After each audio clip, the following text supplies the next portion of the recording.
Hello, my lovely people. Still on our Japa series. I'm still enjoying the sunshine here in the UK. I'm just out here to record this video.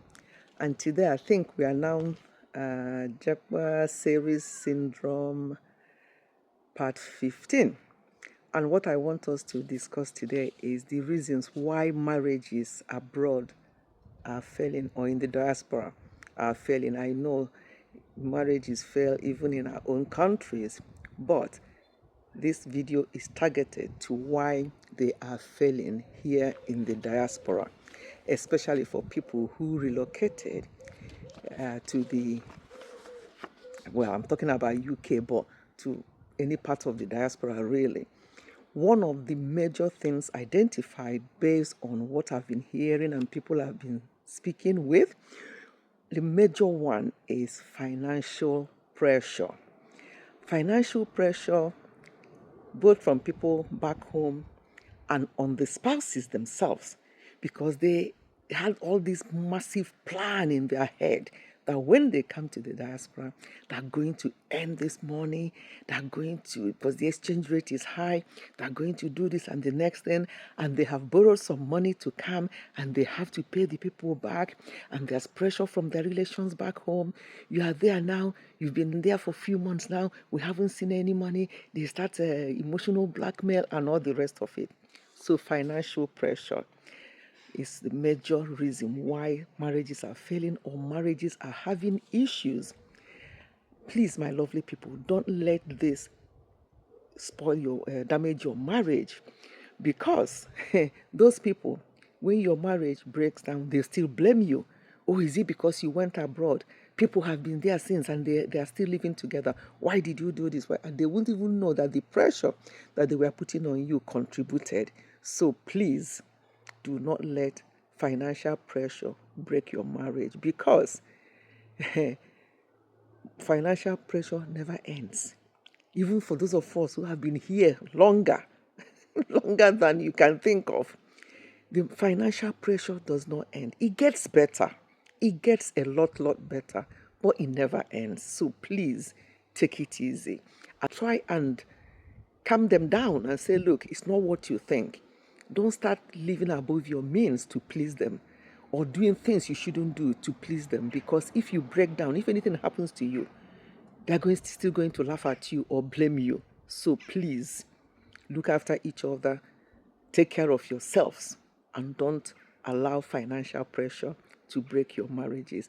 The next one on top of the list is lack of time together. Couples do not have time together. One person is going that way, the other person is going the other way. And even when they have the time together, they are so tired to talk, to communicate, to discuss. Once communication lacks in any relationship, it can affect things. So this is the second thing I noticed from people I've spoken with and the things I've been hearing, that means that marriages in the diaspora has been struggling.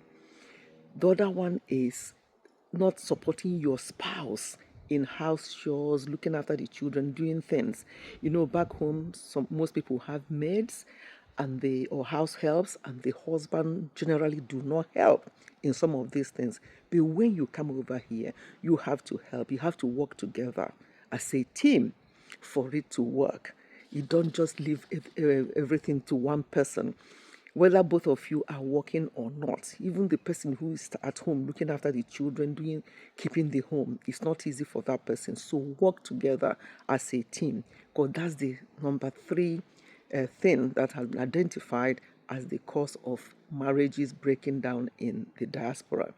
And the other one is listening to people. Leaving yourself to be influenced by others, telling you, oh, when I came, you didn't take me time. I did this, I did that next thing, I built this at home and all the rest of it. Do not listen to people. Probably they did all that they said that they did, but it's none of your business. It's not you have your own life to live. They have their own life to live. So do not let yourself be influenced by others, by so-called friends who will tell you how the things are done. Do this, do that. Sometimes they give you very bad advice, and do not listen, because the way things are in the diaspora is not the same back home where you're coming from. Because here, especially here in the UK, there are rules, there's regulations, and if you fail any of them, or if you are found guilty of any of them, there's nothing like sorry or please. Nothing like that. So just be very careful and avoid being influenced. And the other one is cultural differences. When you come here in the diaspora, their culture here is so different. The way they reason, the way they talk, things they do, so different. And if you have children, once they start going to school, they may come back with some languages that you are like, where is this coming from? So always make sure that, yes, you are in a different culture. Take some of the things that are good in that culture, but other things that are not good, drop them. Don't let your children be influenced by some of the things and by some of the words that are used here, because for them it might be okay, but for us it is not. So cultural differences is so, that is, in fact, some of the things you say or some of the things, the way you look at things, they look at it differently. Some of the words we use, I've said that before in my videos, it can be also misunderstood. It can be misunderstood. So the cultural difference is huge. Here, if you are owing anything, you have to pay. Even if it's 1 penny left, they're going to write you a letter. That letter might cost them £2 something to write and to the postage, but they have to write you a letter to pay. So do not owe. And if you owe anything, make sure, because there's this a couple that are having problem in their marriage now as well. It's one of the problems, another reason why marriages are failing.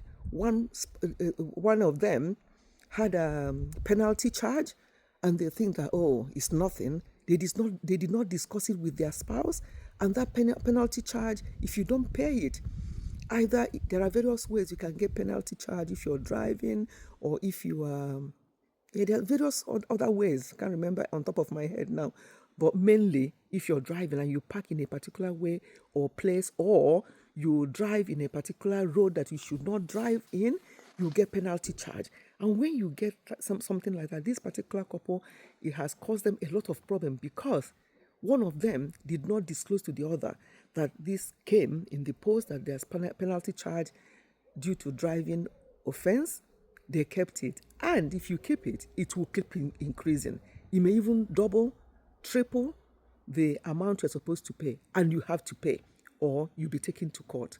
So if there's any offense, especially with driving or anything like that, please make sure that you attend to it immediately. And when you go to the shop, make sure you use baskets and put everything in your shopping basket. Do not mistake, whether it's mistake or not, there's nothing like mistake here. Do not be caught with anything that you have not paid for. So these are the things that you have to learn. There are a lot of rules and regulation wherever you go to.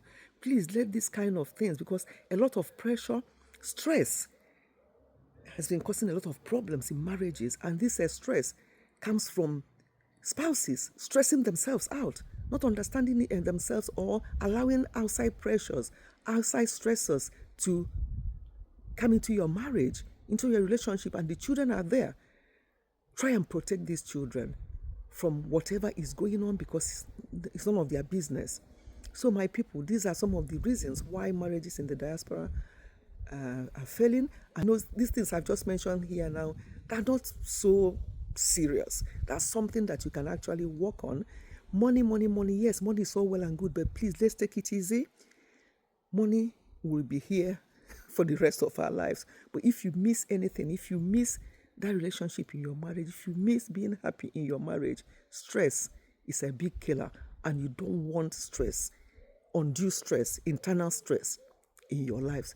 Try and take it easy. Try and do your best and enjoy your Japa.